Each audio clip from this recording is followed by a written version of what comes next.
یزید نے یہ حکم بھجوایا کہ نواسہ رسول اگر میری بیعت نہ کرے تو اسے قتل کر دیا جائے۔ فوج یزید جو چاروں طرف سے اللہ کے رسول کے خاندان کو گھیرے ہوئی تھی، انہوں نے یہ طے کیا کہ 9 محرم کے دن نواسہ رسول اور ان کے ساتھیوں کو قتل کر دیں گے۔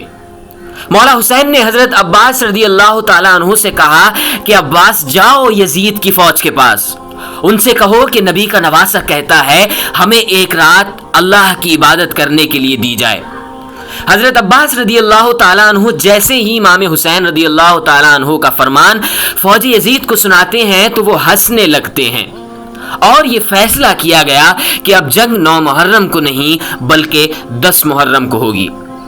امام حسین رضی اللہ تعالیٰ عنہ شب عاشورہ کو تمام ساتھیوں کو اپنے پاس بلاتے ہیں اور کہتے ہیں کہ لوگو، یہ جو فوج تم دیکھتے ہو یہ سب میرے خون کے پیاسے ہیں، کل مجھے قتل کر دیا جائے گا، میری بہنوں اور بیٹیوں کو بے پردہ کر کے بازاروں میں پھرایا جائے گا۔ اے لوگو، تم نے مدینہ شریف سے لے کر یہاں تک میرا بہت ساتھ دیا ہے، اب میں حجت تمام کرتا ہوں، چلے جاؤ اپنے اپنے شہروں کی طرف واپس چلے جاؤ۔ لوگ ادھر ادھر دیکھنے لگے اور کہنے لگے کہ مولا حسین یہ کیا فرما رہے ہیں، ہم آپ کو چھوڑ کر کیسے چلے جائیں؟ امام حسین فرماتے ہیں اے لوگو، تم سب کو شہادت کا مرتبہ اللہ کے رسول سے میں لے کر دوں گا، جاؤ چلے جاؤ۔ اور پھر امام حسین رضی اللہ تعالیٰ عنہ نے حضرت عباس رضی اللہ تعالیٰ عنہ کو حکم دیا، عباس چراغ بجھا دو۔ کچھ دیر گزرنے کے بعد امام حسین نے فرمایا عباس چراغ جلاؤ۔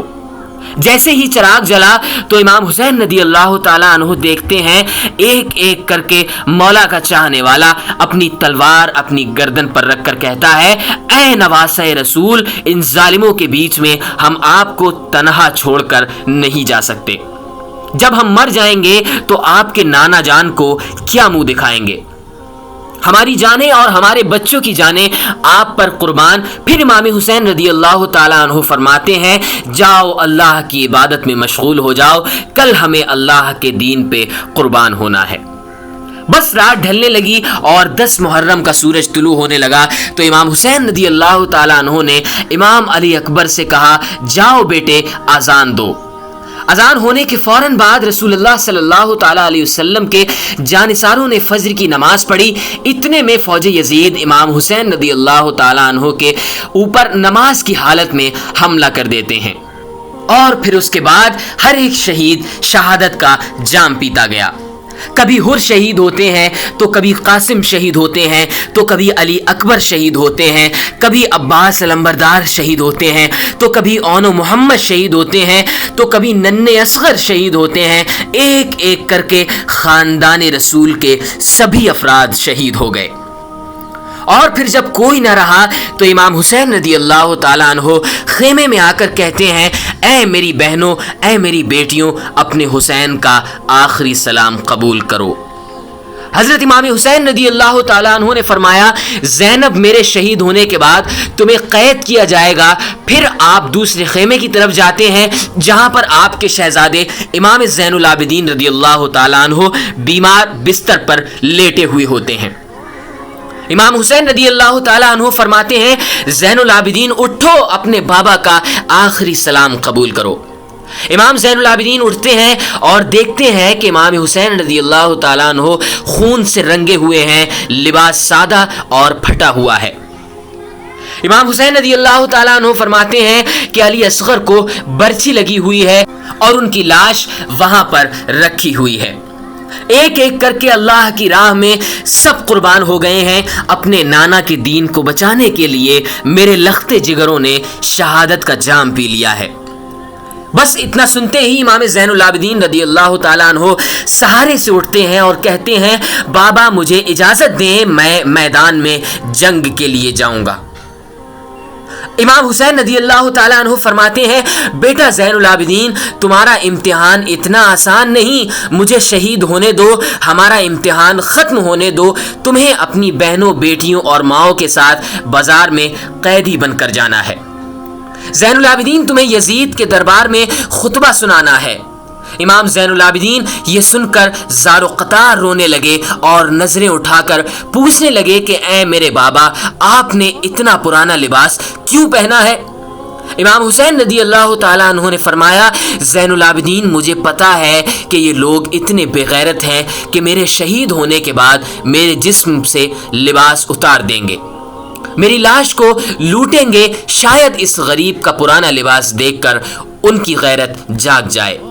اس کے بعد امام حسین رضی اللہ تعالیٰ عنہ الوداع کہتے ہیں اور میدان کربلا میں جاتے ہیں۔ امام حسین جیسے ہی میدان کربلا میں آتے ہیں تو سب سے پہلے آپ نے کہا لوگوں میں تمہارے رسول کا نواسا ہوں، میں وہ ہوں جس کو تمہارے رسول اپنے کاندھے پر سوار کیا کرتے تھے، میں وہ ہوں جس کو تمہارے رسول اپنے سینے پر سلایا کرتے تھے، میں وہ ہوں جس کے لیے تمہارے رسول کہتے تھے حسین مجھ سے ہیں اور میں حسین سے ہوں، میں وہ ہوں کہ جب نماز کے دوران اپنے نانا کی پشت مبارک کے اوپر سوار ہو جاتا تھا تو میرے نانا میرے احترام کے لیے اپنے سجدے کو لمبا کر دیا کرتے تھے کہ ایسا نہ ہو کہ رسول اللہ صلی اللہ علیہ وسلم سجدے سے اٹھیں اور مجھے تکلیف ہو جائے۔ اے لوگو تم نے آج حسین کو رلایا ہے، تم نے اپنے ہاتھوں سے دنیا کے بدلے دوزخ کو لکھا ہے۔ بتاؤ میرا کیا گناہ ہے؟ کیا میں نے کوئی نماز قضا کی ہے؟ کیا میں نے کوئی ظلم کیا ہے؟ کیا میں نے کسی کو ستایا ہے؟ تو پھر یزیدیوں نے کہا ہم تمہیں اس لیے نہیں مار رہے ہیں کہ تمہارا کوئی قصور ہے، بلکہ تمہیں اس لیے مار رہے ہیں کہ تم علی کے بیٹے ہو۔ حسین رضی اللہ تعالیٰ عنہ نے فرمایا اے لوگو وہ علی کے جو اسلام کا محافظ تھا آج اس علی کو یہ صلہ دے رہے ہو کہ اس کی اولاد کو آج اس بیابان کے اندر شہید کر رہے ہو۔ بس اتنے میں شمر کہتا ہے حسین کی بات نہ سنو، حملہ کر دو۔ تاریخ نے تحریر کر دیا کہ اس زمین پر آج سے پہلے ایسی جنگ نہ کبھی ہوئی تھی اور نہ کبھی ہوگی۔ ایک طرف ہزاروں کی فوج تھی اور دوسری طرف تنہا 3 دن کے بھوکے پیاسے حسین ابن علی یزیدیوں سے مقابلہ کر رہے تھے۔ لاشیں ہواؤں میں اڑ رہی تھی، ہزاروں یزیدی ایک ایک کر کے امام حسین کی تلوار سے جہنم رسید ہو رہے تھے۔ علی کا شیر، علی کی ذوالفقار اور رسول اللہ صلی اللہ علیہ وسلم کے گھوڑے پر سوار ہیں۔ تاریخ نے تحریر کر دیا کہ فوج یزید بھاگتے بھاگتے کوفے تک جا پہنچی۔ عمر بن سعد کہتا تھا شمر ابھی تک خاموش کیوں ہو، حملہ کیوں نہیں کرتے؟ وہ کہتا ہے اگر میں جاؤں گا تو مر جاؤں گا، ارے حسین کے بچوں سے نہ لڑ سکے تو حسین سے کیا لڑیں گے؟ اس کی رگوں میں علی کا خون دوڑتا ہے، اس کی رگوں میں نبی کا خون دوڑتا ہے، جاؤ خیموں کو آگ لگا دو۔ شمر خیموں کو آگ لگاتا ہے اور عمر بن سعد کہتا ہے ہرملا حسین کے اوپر تیر چلاؤ، اور ہزاروں کی فوج نے امام حسین رضی اللہ تعالیٰ عنہ کے اوپر تیر چلانا شروع کر دیا اور خیموں میں آگ لگا دی۔ امام حسین کبھی فوج کی طرف جاتے ہیں اور کبھی خیموں کی طرف جاتے ہیں۔ اتنے میں عمر بن سعد کہتا ہے جس کے پاس جو چیز ہے وہ پھینک کر مارے، کسی نے نیزہ مارا تو کسی نے تلوار پھینک کر ماری، کوئی تیر مار رہا ہے، کوئی پتھر مار رہا ہے، جس کے ہاتھ میں مارنے کے لیے کچھ نہ تھا وہ کربلا کی گرم مٹی اٹھا کر حسین کی طرف پھینک رہا ہے۔ اور اتنے میں آواز آتی ہے حسین تو کامیاب ہو گیا۔ امام حسین رضی اللہ تعالیٰ عنہ نے جیسے یہ صدا سنی اپنے سر کو جھکایا، اللہ کا شکر ادا کرنے لگے۔ وہ پتھر، وہ نیزے، وہ بھالے، وہ تیر، وہ کربلا کی گرم مٹی امام حسین کے جسم پر لگتی رہی۔ امام حسین گھوڑے کی پیٹھ سے زمین پر آ گرتے ہیں۔ اتنے میں عمر بن سعد نے کہا حسین گر گیا، جاؤ حسین کا سر قلم کرو تاکہ یہ خبر ہم یزید تک فوراً پہنچائیں اور ہمیں انعام مل سکے۔ جو قریب جاتا ہے اسے امام حسین کی آنکھوں میں رسول اللہ صلی اللہ علیہ وسلم کا چہرہ نظر آتا ہے۔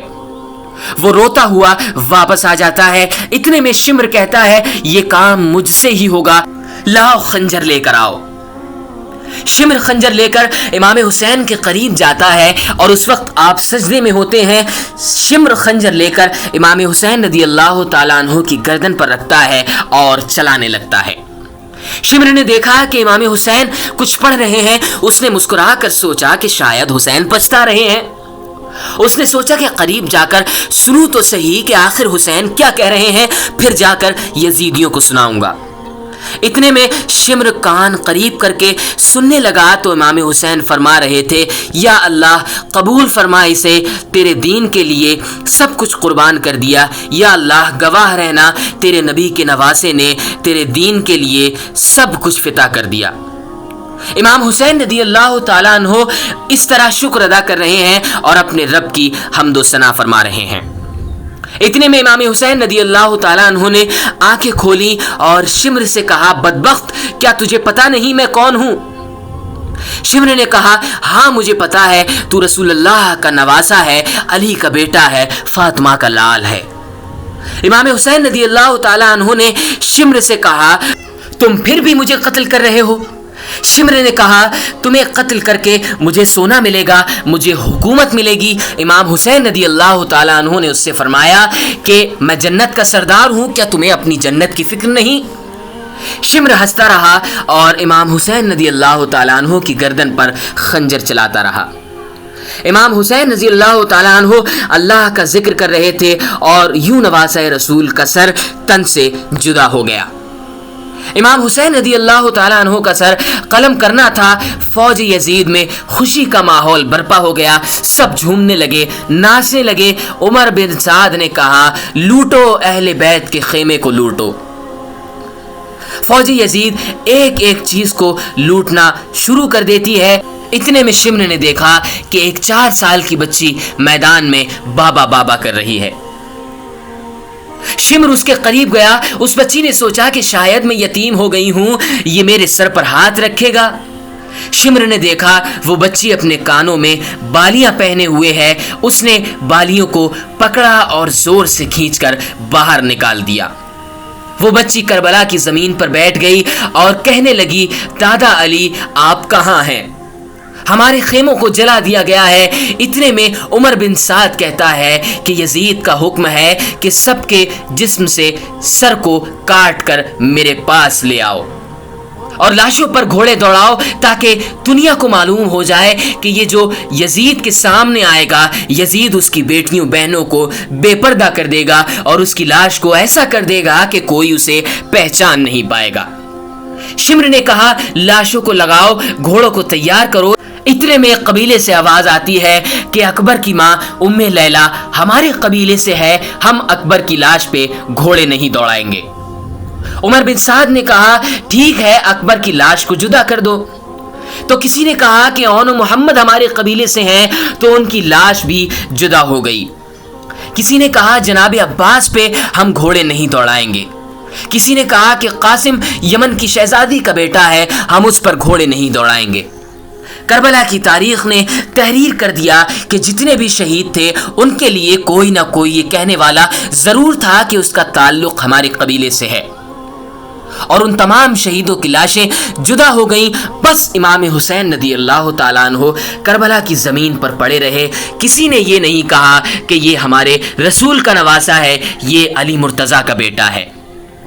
تو شمر نے کہا کہ لاوارثوں کی طرح حسین کی لاش پڑی ہوئی ہے، وہ جو پامال کرنے کے لیے گھوڑے تیار کیے گئے ہیں ان کو امام حسین کے اوپر چھوڑ دیا جائے۔ نواسہ رسول کی لاش کو ادھر پامال کیا جا رہا ہے، وہاں فوج یزید جھوم رہی ہے، یہاں اللہ کے رسول کی بیٹیاں رو رہی ہیں۔ بس اتنی دیر میں اندھیرا سا چھا گیا۔ 61 ہجری 10 محرم کا دن تھا، جس میں اندھیرا وقت سے پہلے چھا گیا۔ سلام ہو کربلا کے شہید نواسہ رسول امام حسین پر۔ قتل حسین اصل میں مرگ یزید ہے، اسلام زندہ ہوتا ہے ہر کربلا کے بعد۔ پیارے دوستو، آج کی اس ویڈیو کے بارے میں آپ کا کیا خیال ہے؟ ویڈیو کے نیچے کمنٹ باکس میں کمنٹ کر کے ہمیں ضرور بتائیے گا، اور اگر آج کی ویڈیو آپ کو پسند آئی ہے تو ہماری اس ویڈیو کو پلیز لائک کر دیجیے گا اور اپنے دوستو احباب میں شیئر کر دیں۔ دوستو، آج کی اس ویڈیو کا اختتام انہی باتوں کے ساتھ ہوتا ہے۔ ملتے ہیں ایک نیکسٹ ویڈیو کے ساتھ، جب تک کے لیے اپنا اور گرد و نواح کے تمام ساتھیوں کا خیال رکھیے گا۔ خدا حافظ۔